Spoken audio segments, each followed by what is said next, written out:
देखिए, बहुत ही तकलीफ की बात है कि भारत के सियासत में कुछ ऐसे नफरती विचार अभी कब्जा जमाए हुए हैं जो संपूर्ण देश का वह दुश्मन है। बहाना मुसलमान है, निशाना संविधान है। संविधान खत्म करके ये लोग बंच ऑफ थॉट गोवलकर को लाना चाहते हैं, मनु संहिता को देश में पुनः स्थापित करना चाहते हैं। जिस संविधान से हमें समानता का, समरसता का, बंधुत्व का, संवेदनशीलता का, प्रजातंत्र की सीख मिलती है, सबके लिए कानून बराबर है। मनु संहिता की तरह ये न कि फला फलना जात पढ़ नहीं सकता है, फलना फलना जात मंदिर नहीं जा सकता है, फला फलना जात पूजा अनुष्ठान नहीं कर सकता है, तो वो नहीं। संविधान सबके लिए बराबर है, क्या बड़ा क्या छोटा सबका ये समान कानून है।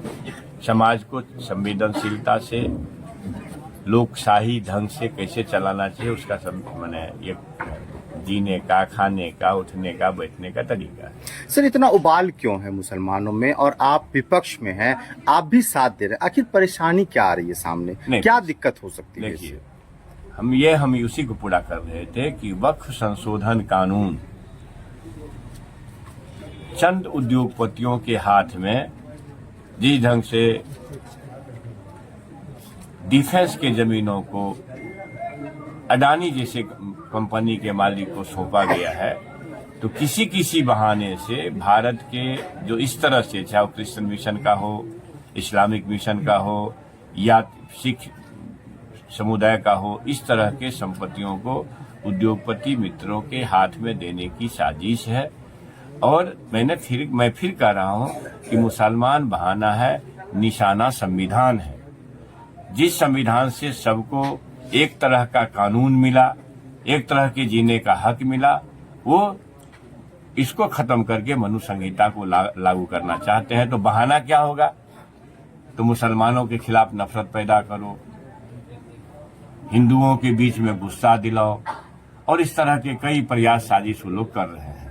हम सब का ये कर्तव्य है कि मार्टिन किंग लूथर ने कहा, सियासत जो धार्मिक मसलों को शांत करता है वह देश महान होता है, और सियासत जो धार्मिक मसलों को पैदा करता है, समझो उसको गलत लोग चला रहे हैं। दुर्भाग्य से किसी कारण से या जुमला सुन करके हम देशवासी उनके हाथ में सत्ता दे दिए।